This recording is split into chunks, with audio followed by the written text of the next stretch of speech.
My guest today is Maryam Haghighi. She is the Director of Data Science at the Bank of Canada. She has worked at various other locations such as Telesat, NAV Canada, and CATSA. Should mention that her and I are former classmates as well. How are you doing, Maryam? I'm doing very well, Patrick. Thank you. Thank you for coming and answering some questions about the client side of the consulting experience. We're all working in the same direction, trying to help the client solve their problems, but there's different issues and different challenges that the consultants might not be aware of, and I thought this is something that you and I could be discussing right now. Absolutely. I think this is an important conversation to have. You've hired a number of consultants over the years. Ballpark figure, is this something you've done once or twice, or like 5 to 10 times? How often have you dealt with consultants? This is something that's fairly routine in my world. I have hired consultants for short-term, medium-term, long-term projects. Also hired consultants on an individual basis from small firms or from big, well-known nationwide organizations.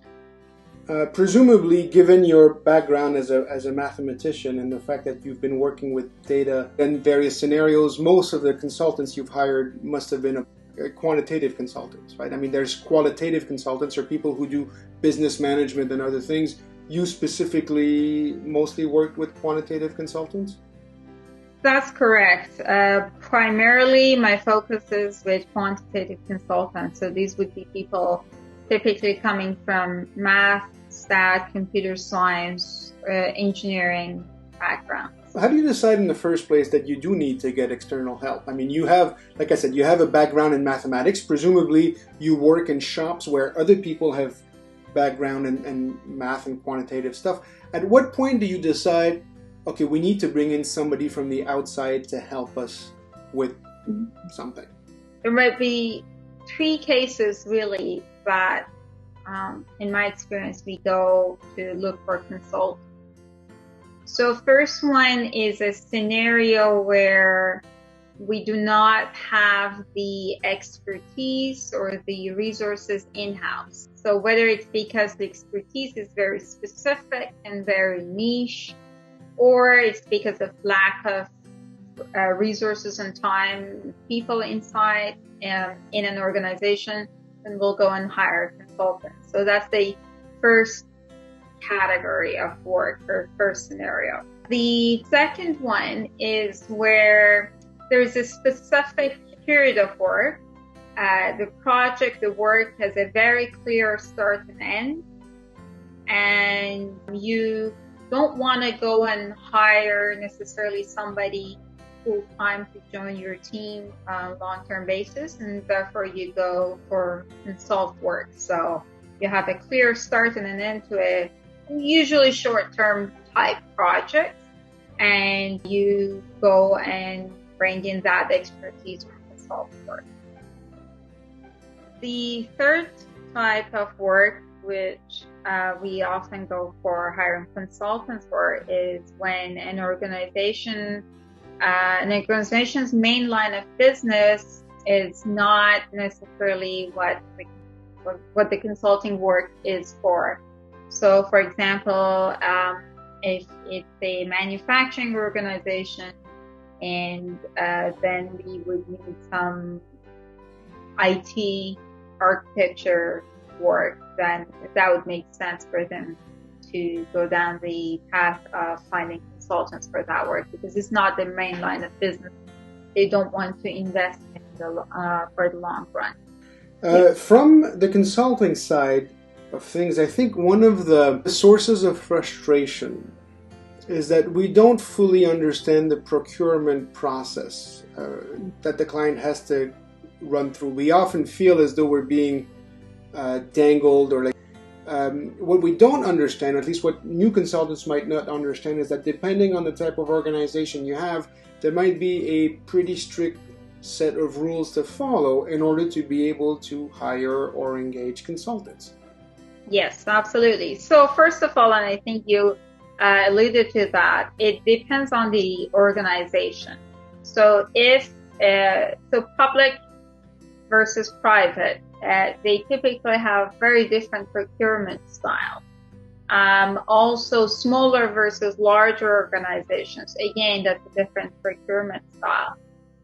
And then the third dimension is the value of the consultant work, whether it's a small, relatively small scale dollar amount, or is it a large investment from the organization's perspective. So all these three choices, so the public versus private, and the length of the engagement, the dollar value of the engagement, all of those determine the procurement style that the organization will decide to, or will have to sometimes go through.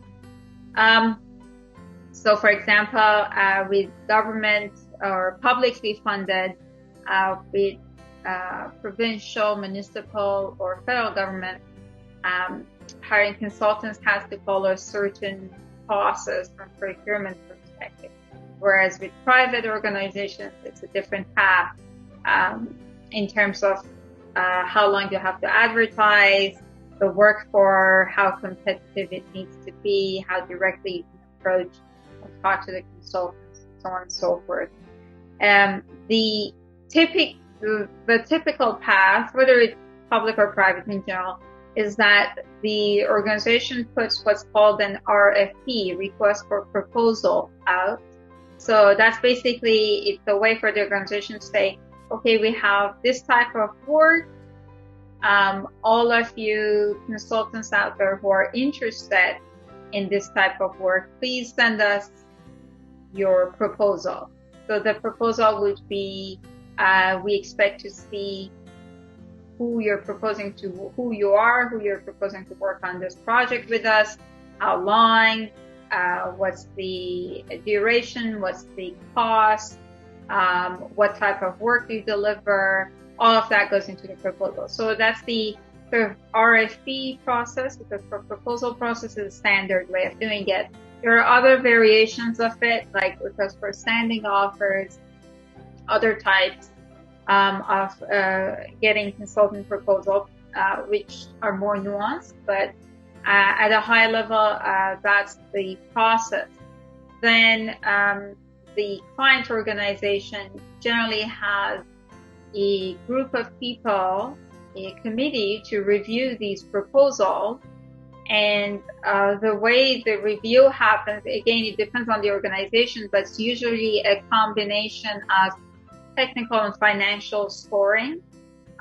So the proposal is evaluated on its technical front, and then it's also independently, it's evaluated on its financial front. So if there are 3 proposals submitted for the work, one of them might be amazing technical work, but it might be a very high price tag versus a not so great technical work, but also a lot less expensive. So it depends on where the spectrum of this scoring is. And then once that committee is reviewed and scores the work, then they will go back to the organization that they made the proposal, and they will offer the contract to them. That's at a high level, that's the process. Of course, there are other considerations thrown in the mix as well. Big one is often related to technology, the technology that's being proposed. So if it's a quantitative analysis, then we want to use a specific programming language or a specific data platform. There are also security concerns that sometimes need to be met, access control. So all of these will extend the length, the period of assessment to get back to consultants to award the contract. So, and all of these are typically hidden from the consultant's perspective. So hence why it sometimes becomes frustrating as to why is this process taking so long. But behind the scenes, there's a whole procurement machinery that's working very hard to make it happen. Just as consultants wouldn't typically share with the prospective client all the projects that they have in the pipelines and everything they're doing, the client doesn't necessarily share all of that information in a sense. I'm noticing as well, like you've mentioned, a combination of technical and financial components, and I think this is something quite important to highlight. Organizations have to be pragmatic. One other important factor to consider is that most larger organizations have a standalone procurement office that is solely responsible for handling all the different aspects related to procurement. So if I'm the client, I'm the project authority, but I also have to go through the procurement office. So I don't directly, until the contract with the consultant is signed, I don't directly deal with the potential proposals or consultants. It all has to get funneled through the procurement office. And this is set up to enhance impartiality and fairness, so that I, as a client, don't bring my sister, who is the consultant, in to get the work. So that's why it's set up that way, so that there is a system in place for procurement to ensure it's impartial, it's fair, and all the checks and balances are done correctly. There is basically a shield where it's an arm's length between me as the client and the consultants who submitted the proposal. So this is all before any consultant is hired. Once the consultant is hired and the work starts, of course, all of that goes away, mostly, and it goes into a whole different mechanism for handling contracts and payments. And then at that point, we can directly communicate. But prior to that, it all goes through procurement. In a sense, then, procurement is sort of an internal client for the client or the project authority. They have to sort of deal with procurement separately before they can move on to do something else. Yes, exactly. So when I have a project that I decide and say, okay, I want to hire a consultant for this, the first step that I would do after I have got approvals to hire consultants for the work, then is to contact our internal procurement office and work with them. They have certain setups, templates, process to follow, workflows, everything, before any work is advertised. Because of potential bottlenecks along the way, right? Because we're increasing the number of connections, potential bottlenecks increase as well.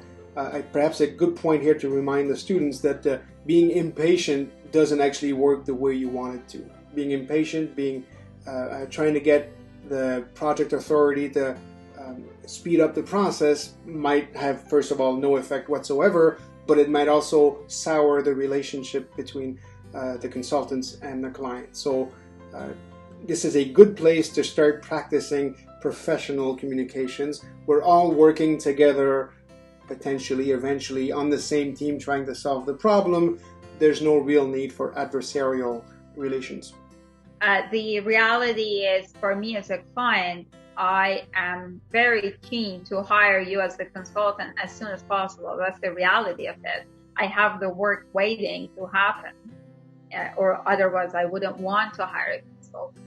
So I have every interest for that work to get started. And if the consultant or the potential consultants, if they perceive a certain delay, it's something that's typically hidden from their perspective. It looks like a delay. One other aspect that I should mention, we often have legal review. So the proposal usually gets reviewed by legal team. So it has to go through that review as well. And keep in mind that that proposal is probably one of the hundreds that our legal team is reviewing. It's one of the hundreds that our procurement team is handling. So patience is key. Usually, bigger shops, bigger consulting firms, they have people on standby that they can inject into a project. So they might put a name on paper as to who's going to do the work. When the time comes, they might have to replace that person with somebody else. That happens from time to time. Whereas with boutique firms, they usually don't have that flexibility. What you see is what you get. That's not necessarily a bad thing, but that's just the way it is. And that's actually sometimes works in benefit of boutique firms, because sometimes, especially with the type, so it depends on what kind of consulting work it was. But if I'm looking for a very specific type of expertise, I tend to select based on the actual CVs of the consultant. So I select a candidate based on the name they put forward and who that person is. And I don't want that person to be replaced with somebody else, the way the bigger shops do it.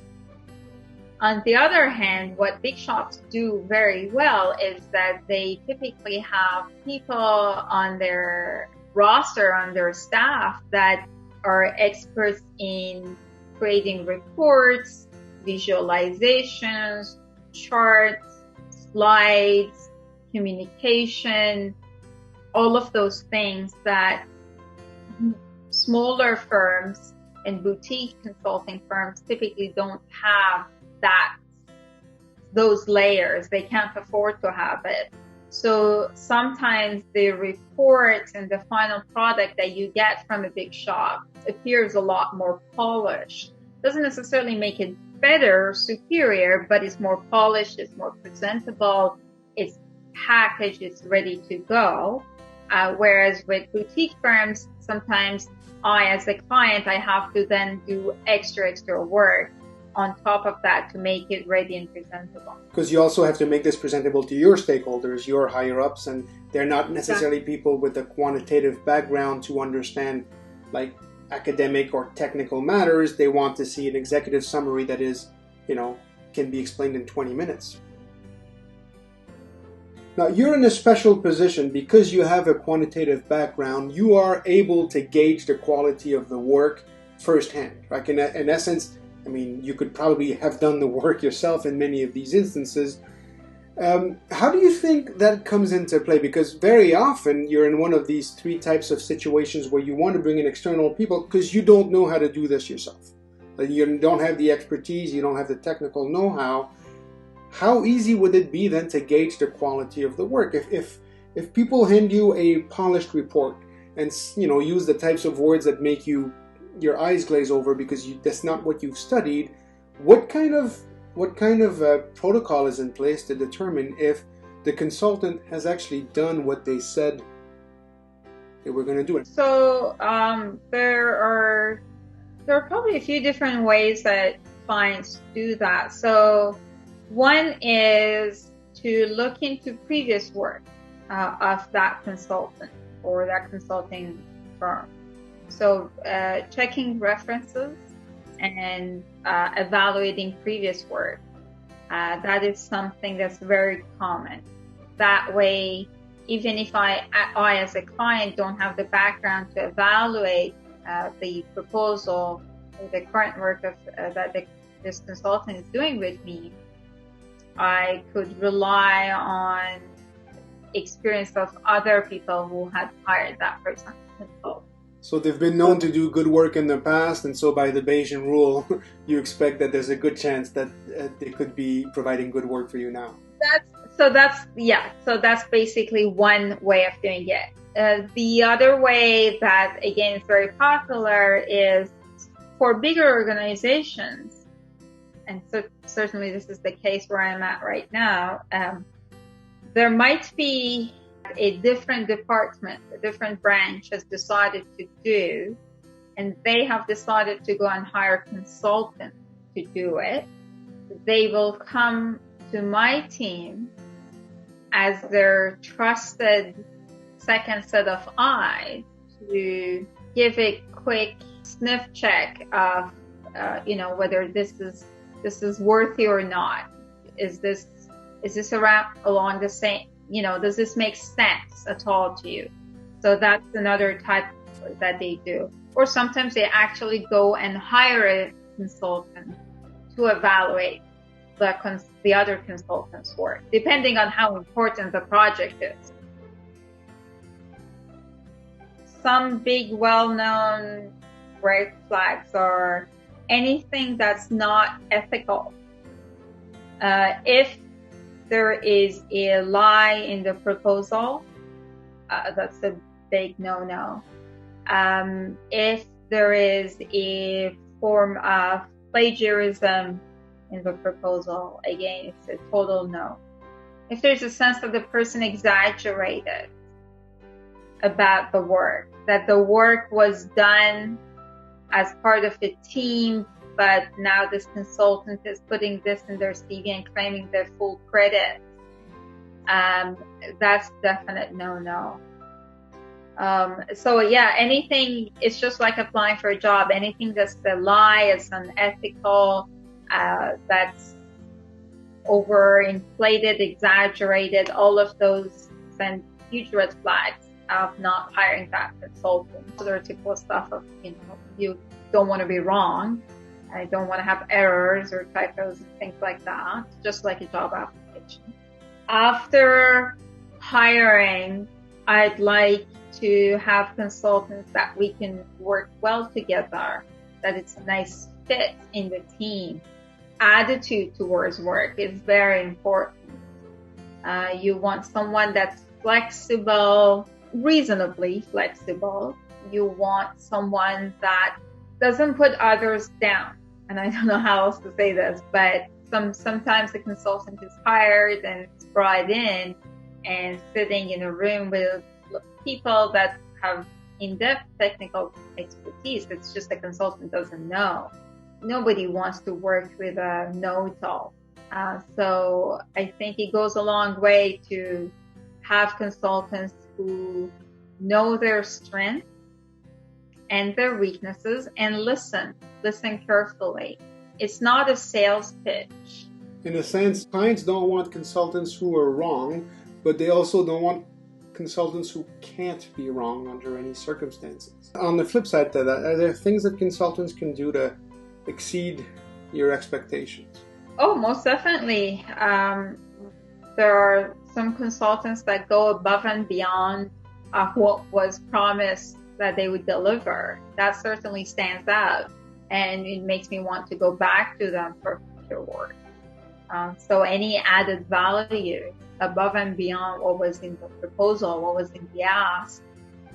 If you have a project and say the consultant say, okay, I'll do this work, but I could also extend it this way. Or did you think of doing it this other way? Because we may not have considered, or maybe we did consider, but we didn't consider all aspects. So bringing in that perspective, that added value is key. If a consultant brings up a new tool, a new software, something that would make the work easier, faster, better, something that we hadn't seen before, those are all things that I think go a long way. Okay, well, thank you very much for this very, very, very detailed and interesting view of what happens from the client's perspective.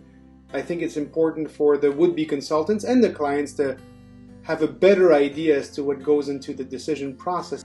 Thank you very much, Dr. Haghighi. We'll be talking to you shortly, I hope. You're very welcome. Thank you for reaching out, and good luck to students who are interested in consulting work. It's a very exciting and rewarding experience that people will realize how much they'll learn doing this type of work. So best of luck to you all. Thank you.